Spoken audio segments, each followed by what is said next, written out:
It's that time again, guys. Skyblock just got a new patch 0.7.3, and we're going to be covering it in today's episode. But right before we hop into this video, guys, if you are new here, consider subscribing down below and leave me a like. So let's hop right into the video. Okay, so I am very excited to see what this patch has in store for us. And right off the bat, they say we have released a new patch for Skyblock. This one includes a new spooky event, new pumpkin collection items, new Halloween theme village, Zealot Changes, that's big.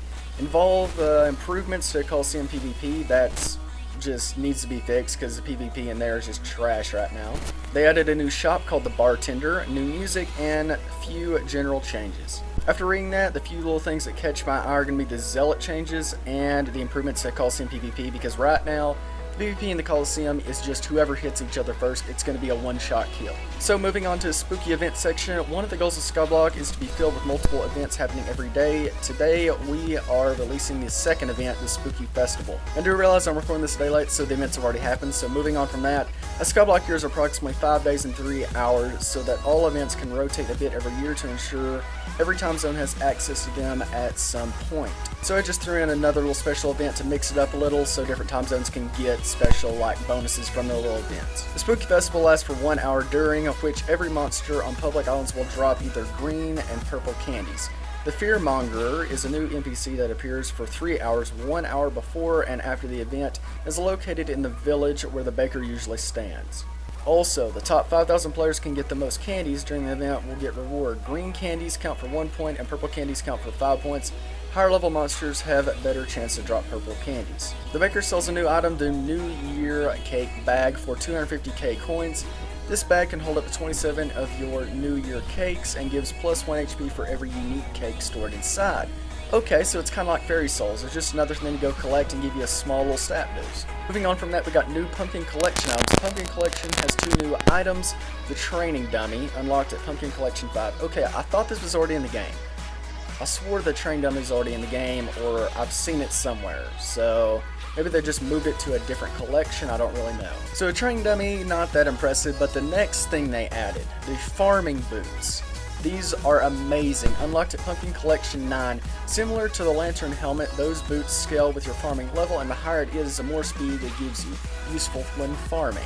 Basically, you put these boots on, and the higher farming level you get, the more speed you get, so it's perfect for collecting pumpkins in general by just zipping around and not having to have the wise set with the all speed talismans, also the fancy stuff. This just gives you a way of getting the speed boost without having to worry about potions or insanely good armor. For me, since I'm kind of in the mid game right now, this is going to be very useful without having to go get good armor.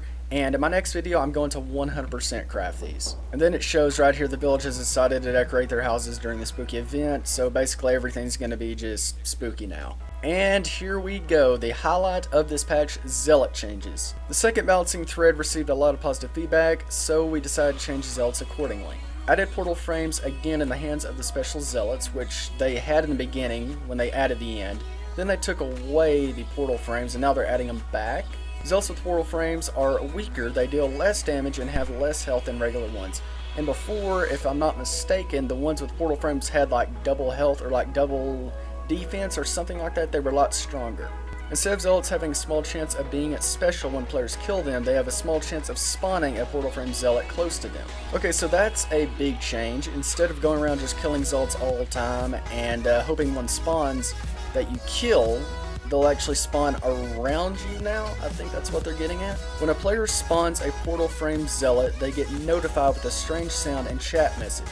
Okay, so it is going to notify you. The player who spawned the Zealot has a few seconds of drop priority on the summoning eye in case someone manages to snipe it just before them. Okay, that is really, really nice. So it's going to be harder for people to steal your summoning eyes now, that's going to help a lot because summoning eyes are already hard to get just from the low drop chance without having to worry about other people just stealing them. If a player needed more than 1 hit to kill their last regular Zealot, the spawn chance are buffed by 10%. So let me get this straight. If you one-shot a Zealot, you have a lower chance of getting a special Zealot which can drop a summoning eye. So the higher level players have a choice now. They can save time by going around and one-shotting the Zealots and be able to kill more of them, but they have a lower chance of getting a summoning eye. Or they can not deal as much damage, take more than 1 shot to kill them, and they get buffed by 10%. So this is definitely just giving higher level players a choice that they have to make, as well as this is going to be helping out lower tier players quite a bit. Special Zealots now drop Summoning Eyes when killed by non-direct damage, Cleave Effect, Venomous Fire Aspect. Okay, so if they were killed by special effects like that, they didn't drop them before is what I'm getting, and they fixed it. That's really helpful. Keep in mind that we absolutely need feedback on those changes. Please test and let us know if it feels better than before. We also added changes to rare drops. For any rare drop / spawn in the game, 1% chance or below. If a player gets unlucky and goes beyond the threshold, the drop chance for this item will be doubled. I'm kind of confused about what they mean by threshold. Do they mean above the 1%? It's going to be easier to get special drops in the spawns like that. Again, kind of pointing towards Zealots and Summoning Eyes. Or are they talking about the drops below 1%? They're going to get doubled. So it's going to be like 2% now. Not really sure what they mean by this, but it looks like it's going to be helping out the chance of dropping Summoning Eyes as well as the spawning of the special Zealots. Moving on from that, we come to the Colosseum Changes, and this is something that nobody really does PvP just because of the fact that it's a one-shot game. Everybody has overpowered gear, and it doesn't matter what army you have, you're going to get one shot. They start out by saying Skyblock isn't much about PvP, but we still want PvP to be a fun option for players. First step in that direction is to change the current Colosseum. Damage and healing now reduced by 75% inside the Colosseum. That is going to be big. That's going to fix the majority of our issues with one-shots and healing overpowered and all this other stuff. The arena is now open and players can go inside and play free-for-all. So this is going to be a decent change to the Colosseum. Just besides the 75% reduction in healing and damage, the gate is now open, so it's not just going to be a designated 1v1. I mean, you can still do a 1v1, but you can also just walk right in there. PvP is going to be enabled and everybody can just start fighting. So I think that's a good little change. 1v1 duels are now in a separate room. That's kind of cool. Players will not regenerate mana anymore during 1v1 matches. That's big. You can't use your abilities or your aspect union to teleport around that much anymore. Bone Shield does not work against players anymore, so that's going to help out a lot because you can take, what, 3 hits with that, I'm pretty sure? Guardian Chestplate does not work against players anymore. That thing was kind of overpowered. Next up, we got the Bartender, and this is just a very simple and quick little thing they threw in that I don't think anybody's really expecting. I've actually used the Bartender quite a bit since it was added, and I kind of have my own opinion on it and what I think of it and how to use it, but I'm going to read what they have to say first. The NPC located in the bar finally has a shipment and can start selling useful beverages. Basic brews are potions you can use instead of awkward potions. For example, the decent coffee can add plus 8% speed to any potion crafted with it. And they wrap it up by finally changing it to where you can shift click potions in and out of the brewing stand, which that is so annoying having to drag stuff in and out of it.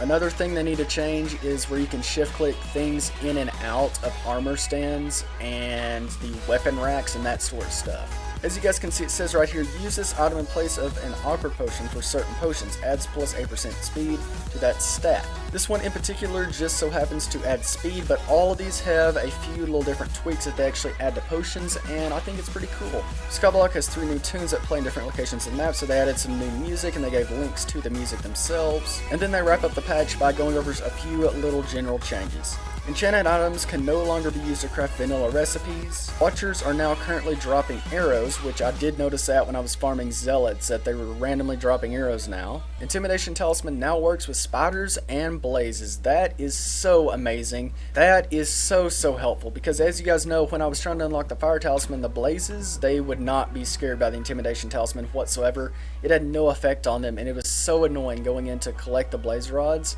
and getting shot by blazes non-stop. And that pretty much covers the entire 0.7.3 patch. I'm not gonna lie, I'm kind of disappointed because I was really hoping to look down through here and see that they actually fixed the Runin's bow, because I have a max Runin's bow that I just bought and it's still bugged, and I was hoping in the next patch that we're gonna fix it, but apparently not. I don't know why they didn't prioritize that.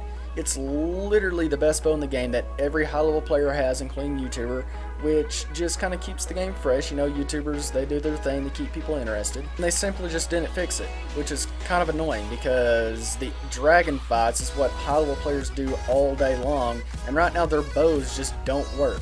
Literally, the hurricane bow and the magma bow both are better than the Runin's right now.